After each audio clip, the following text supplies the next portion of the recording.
يا من يرى مدافع كل داء فلا تفارق مطلب السباء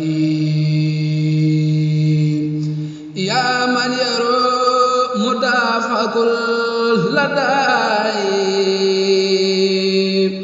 فلا تفارق مطلب السباء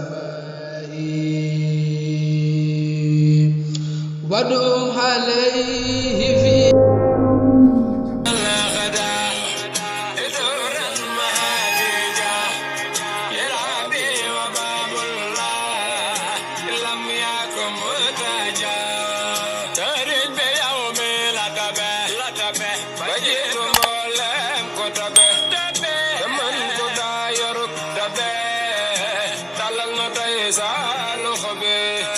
amal ne ko joxul